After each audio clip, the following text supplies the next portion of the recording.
Mes chers compatriotes, togolaises et togolais, chers patriotes panafricains, après le laborieux passage à Paris le 7 avril 2021, dans le cadre d'une visite, les usurpateurs en quête du Saint Graal, le sésame de l'accès à la cour de l'Élysée, privilège que le président sortant n'eut jamais auparavant. Sur fond de tractations et de manœuvres éhontées, les fraudeurs pensaient être parvenus au bout de leur forfaiture. Cette audience,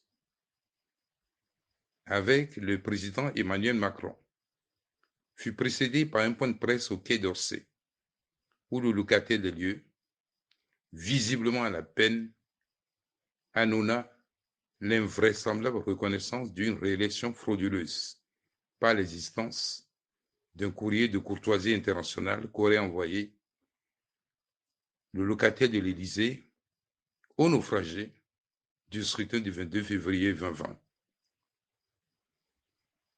Le peuple togolais, les patriotes panafricains, furent ébahis par ce mensonge éhonté qui souilla les armoiries et les référentiels de la revue française, dont la vocation universelle est de défendre les peuples opprimés, de veiller au respect des droits de l'homme,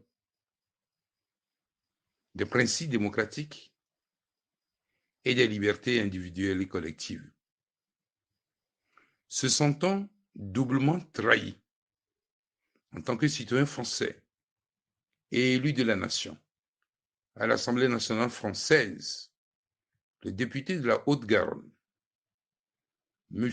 Sébastien Nadeau, membre de la commission Affaires étrangères, saisi dans une correspondance en date du 13 avril 2021, M. Jean-Yves Le Drian, pour exiger la publication du fameux courrier de courtoisie, convaincu après toutes ses recherches que la lettre de félicitations publiée le 30 mars 2020, comme et celle de l'UE et de l'Allemagne, sont des faux et usage de faux grossiers fabriqués depuis la Maison Bleue pour duper l'opinion nationale et internationale de l'adhésion de puissances européennes à une improbable victoire obtenue dans les urnes à l'issue du scrutin du 22 février 2020.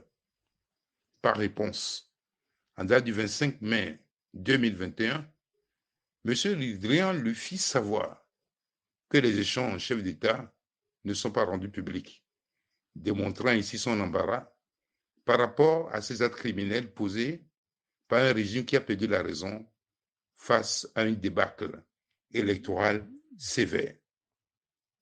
Depuis plus d'un an que nous dénoncions cette imposture, c'est maintenant que M. Lydian s'est réveillé avec sa rencontre à Paris, avec celui qui désespérément est à la recherche d'un bouée de sauvetage pour s'acheter une légitimité que les urnes lui ont refusée. Mes chers compatriotes, togolaises et togolais, chers patriotes panafricains,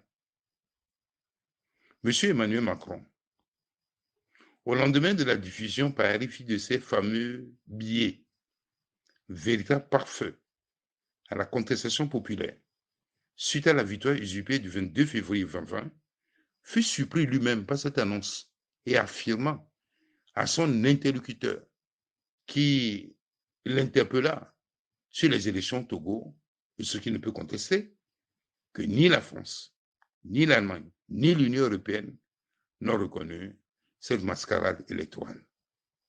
Dans ce bal des hypocrites, animé par un conseil de menterie, certains diplomates qui nous firent des confidences lors des discussions sur le contentieux électoral ont changé de façon étonnante de discours, comme si nous avons affaire à des interlocuteurs étrangers au contentieux, à la souffrance du peuple togolais, aux aspirations du peuple togolais et aux vrais résultats issus des urnes. La réalité est toute simple, claire comme l'eau de roche. Humilié dans les urnes, Faure Gnassingbé fait feu de tout bois et s'assied des légitimités factices auprès des composants de la société togolaise et au niveau international. Je commencerai par Maître Zeus Sajavon, qui, en dehors de son communiqué, signé au nom des forces républicaines du consensus, que lui-même n'a jamais rendu public, me félicita de visu et de vive voix devant témoins pour cette belle victoire avant son retournement spectaculaire au fondement mystérieux sur une radio de la place. Il rendit témoignage de cette belle victoire du peuple togolais dans son entourage. Rappelons que ce personnage, et les vidéos existent pour l'attester, affirmait à la veille du scrutin que Faure Gnassingbé, depuis son accession au pouvoir, n'a jamais franchi la barre de 20% sur l'ensemble des scrutins auxquels il prépare. Quant aux autres leaders politiques et ceux de la société civile, la plupart donc ont produit des communiqués. Qui pour saluer la belle victoire, qui pour exiger un décompte bureau de vote par bureau de vote, qui pour dénoncer l'opacité qui a entouré la préparation du scrutin, qui pour fustiger l'usage des bulletins pour voter fabriqués donc par M. Toundé, qui pour convier les populations à descendre dans les rues pour défendre la victoire du peuple. Malheureusement, pour des raisons que seule l'histoire pourra nous révéler, ils les ont enfouis dans le tiroir. Et ce sont des patriotes engagés et revulsés donc par cette attitude qu'ils nous les ont fait parvenir 6 mois après le scrutin. Comment peut-on expliquer cette posture? Heureusement qu'ils n'ont pas franchi le Rubicon, car aucun d'eux n'a salué la victoire apocryphe de l'usurpateur. Je rends hommage aux partis qui ont salué la victoire de la DMK et l'ont assumé, à l'instant du PNP, le Parti des démocrates, le PSR. Je rappelle aussi que M. Herman Cohen, ancien sous-secrétaire d'État aux affaires africaines du gouvernement américain, qui ne lit pas dans une boule de cristal, nous a félicités et reconnu notre victoire. Je parlerai également donc le doute profond qui mit feu Maître Yahweh Agbouibo du CAR sur les résultats provisoires publiés par la CENI à une grande vitesse qui interroge. Tous ces communiqués relatifs au scrutin du 22 février 2020 ont été recueillis et transmis à toutes les ambassades du Togo, y compris le G5, pour information et pour une appréciation conséquente. Et c'est donc avec une grande déception pour ces personnages qui reconnaissent la crise profonde que traverse le Togo sans avoir eu le courage de faire la jonction avec le dernier hold-up électoral de trop dont le peuple togolais est victime. De manière éhontée, ils tiennent un discours qui fait d'eux des soutiens actifs à la dictature. Mais je suis persuadé qu'ils reviendront bientôt à la raison, à la sagesse et à la responsabilité. Mettre un côté sur une jambe en bois est une fuite en avant qui ne résout pas durablement le problème. La vérité est là et nul n'a le pouvoir de la dissimuler, pervertir durablement. Qui au Togo méconnaît le réel vainqueur du scrutin du 22 février 2020? Ceux qui hier proclamaient Urbi et Orbi que le vainqueur du scrutin du 22 février 2020, ce n'est ni Agboume ni Faure, se sont tus depuis que Faure ou Forceps conserve dans l'indignité et dans l'illégitimité totale la direction du pays.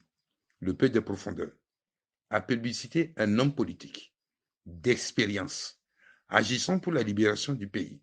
Et c'est l'establishment politique et civil qui, sous les feux de la terreur et de la séduction, s'oppose à la mise en œuvre de l'expression de la volonté populaire exprimée dans les urnes le 22 février 2020.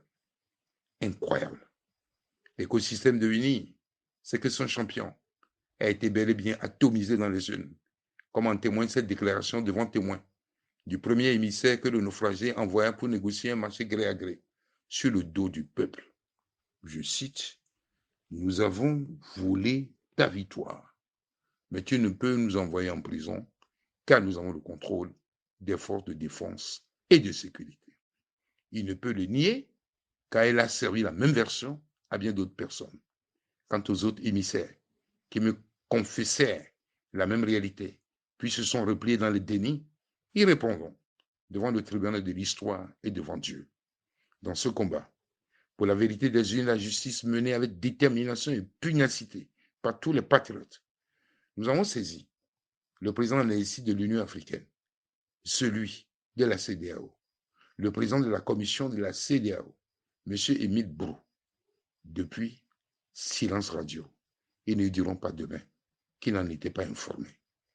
Quant au président Macron, en dehors de la lettre ouverte du prélat, Monseigneur Fanoko Philippe Potron, tous les jours que Dieu fait, plusieurs tweets de notre écosystème et des amis du Togo l'interpellent pour plus de cohérence dans les principes affirmés et les actes dont il est responsable.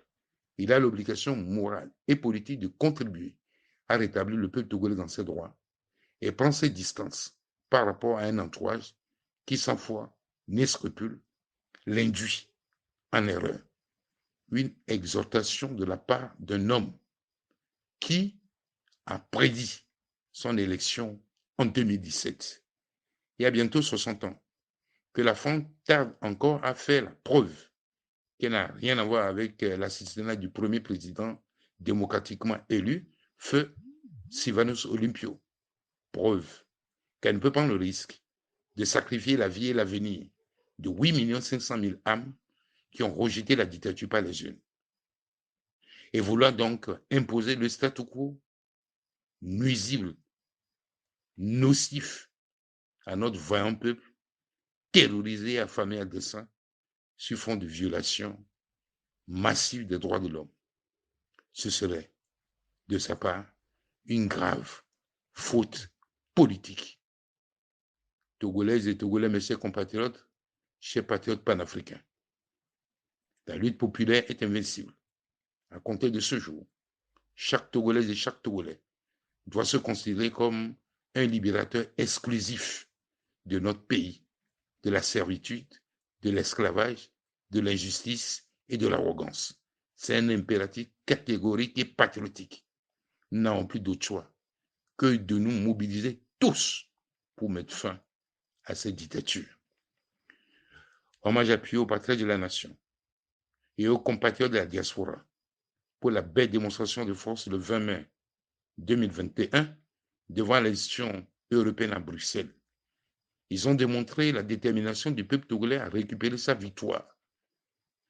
Et ce message résonne encore auprès des instances européennes, comme en témoignent des encouragements que nous enregistrons venant des personnalités des députés européens qui promettent aider le peuple togolais dans son combat légitime pour la démocratie et les droits de l'homme pour la fin de son calvaire. Le peuple, dans sa grande majorité, a sanctionné la gestion catastrophique de Fort Gnassingbé de sa coterie et a ouvert une nouvelle page de son histoire momentanément entravée par des manœuvres sordides, indignes, sans lendemain. Fort Gnassingbé et ses soutiens locaux et étrangers doivent comprendre qu'il est temps de suivre la marche de l'histoire. Un vrai homme politique se soumet au verdict des urnes. L'heure a sonné et aucune manœuvre ni résistant ne peut contrevenir à la volonté du peuple qui essaie de Dieu miséricordieux des Togolais. Dans tous les cas, cette conservation illégitime, donc illégale du pouvoir, ne saurait durer. Fort Gnassingbé doit transmettre pacifiquement le pouvoir sous peine d'exposer aux yeux du monde entier les pratiques dont il est coutumier, qui ne noient pas et qui n'honorent pas non plus le pays. Vouloir persister dans son entêtement, à défier la volonté populaire, en comptant sur son appareil répressif, sera peine perdue. Togolais, nous sommes tous pour la cohésion nationale et de vivre ensemble. Nous devons nous pardonner mutuellement. Je vous convie tous à cela. Pour ma part, j'accorde mon pardon au président sortant pour toutes les avanies et les torts qu'il a causés à ma personne, à ma famille, à la DMK et aux victimes de sa politique de terreur et d'injustice aggravée. On ne vole pas Dieu, on ne défie pas Dieu, et nul ne peut échapper à son destin, comme aimait à nous le répéter un grand homme politique disparu. Il est temps d'arrêter cette folie meurtrière, de résister à la volonté de Dieu et du peuple béni de Dieu. Je lance un appel ultime à la communauté internationale pour qu'elle prenne ses responsabilités devant l'histoire en contribuant au transfert pacifique du pouvoir au réel vainqueur. Le destin de tout un peuple ne saurait être un jouet. La patrie ou la mort, nous vaincrons. Paix à vous tous et à bientôt. Vive la liberté, vive la République, vive le Togo.